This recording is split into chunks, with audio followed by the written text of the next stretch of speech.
1991 की एक रैली, भीड़, शोर और एक मुस्कुराती हुई लड़की। वो धीरे धीरे आगे बढ़ती है, हाथ में फूलों की माला लिए। जैसे ही वो पास पहुंचती है, एक जोरदार धमाका होता है। कुछ ही सेकंड में सब खत्म।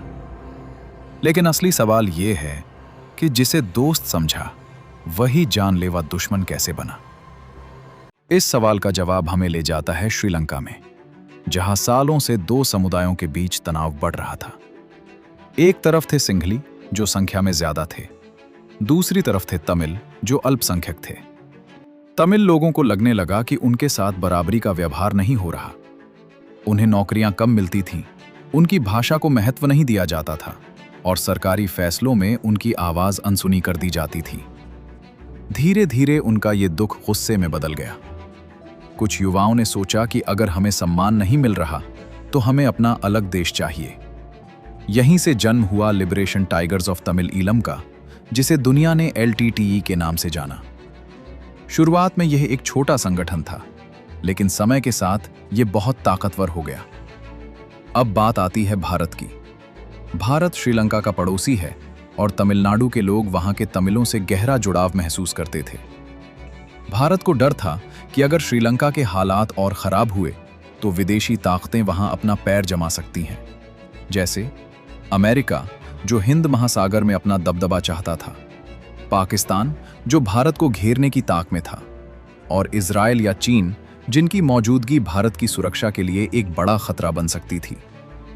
भारत नहीं चाहता था कि उसके घर के बगल में कोई बाहरी ताकत आकर बैठ जाए। इसलिए अपनी सुरक्षा को बचाने के लिए भारत ने इस मामले में दखल देने का फैसला किया। 1987 में भारत ने अपनी सेना भेजी, जिसे कहा गया IPKF, यानी इंडियन पीस कीपिंग फोर्स। इसका मकसद था शांति स्थापित करना और विद्रोहियों को हथियार डालने के लिए समझाना। भारत को लगा कि यह काम आसानी से हो जाएगा, लेकिन यहीं सबसे बड़ी गलती हो गई। संगठन को लगा कि भारत अब उनके खिलाफ हो गया है और उनकी आजादी की लड़ाई को रोक रहा है। यहीं से दोस्ती खूनी दुश्मनी में बदल गई। श्रीलंका के घने जंगलों में एक भयानक लड़ाई शुरू हो गई।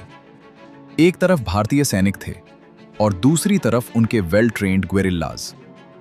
यह कोई साधारण युद्ध नहीं था, यह एक इनविजिबल वॉर थी। यहां दुश्मन सामने से सीना तान कर नहीं आता था, बल्कि मौत बनकर छिपकर वार करता था। उन्हें अपनी जमीन की मास्टरी हासिल थी। पेड़ों के पीछे और झाड़ियों के अंदर से अचानक सडन फायर होती थी। वे सुसाइड अटैक का इस्तेमाल करने में माहिर थे, जहां हमलावर खुद को ही बम बनाकर उड़ा लेता था। यह एक ऐसा डेडली ट्रैप था जहां हर कदम पर मौत का इंतजार था। धीरे धीरे हालात और भी बदतर होते गए। नुकसान बढ़ता देख आखिरकार भारत सरकार ने एक बड़ा फैसला लिया। उस समय के प्रधानमंत्री विश्वनाथ प्रताप सिंह ने 1990 में भारतीय सेना को वापस बुलाने का आदेश दिया।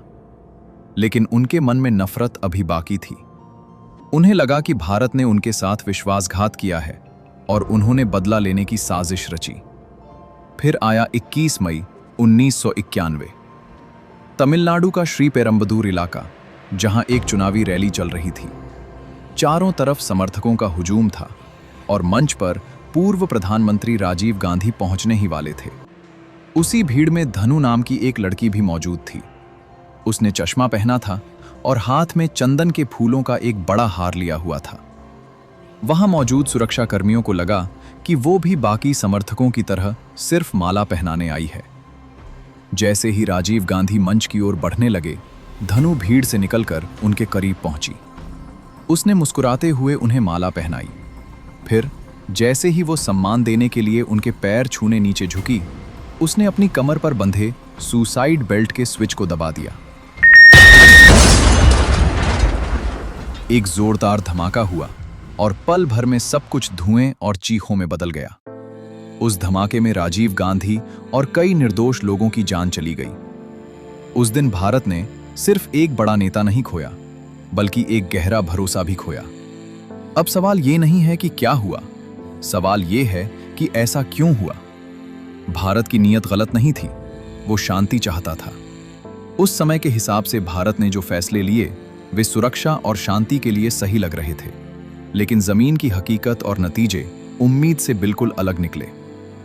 यही इस कहानी की सबसे बड़ी सीख है कि जब हम किसी समस्या को पूरी तरह समझे बिना उसमें कूदते हैं तो अच्छे इरादे भी गलत नतीजे दे सकते हैं। हर लड़ाई ताकत से नहीं जीती जाती, कुछ लड़ाइयां समझ और भरोसे से जीती जाती हैं, क्योंकि जब भरोसा टूटता है तो सिर्फ रिश्ते नहीं, इतिहास भी लहूलुहान हो जाता है। और वही टूटे हुए इतिहास फिर ऐसी घटनाओं को जन्म देते हैं जिन्हें पूरी दुनिया सदियों तक याद रखती है। दोस्तों, अगर ये ऐतिहासिक जानकारी आपको अच्छी लगी तो वीडियो को लाइक करें और अपनी राय कमेंट में जरूर दें। देश के ऐसे ही अनसुने ऑपरेशंस के लिए चैनल को सब्सक्राइब करना ना भूलें। मिलते हैं अगले वीडियो में। जय हिंद।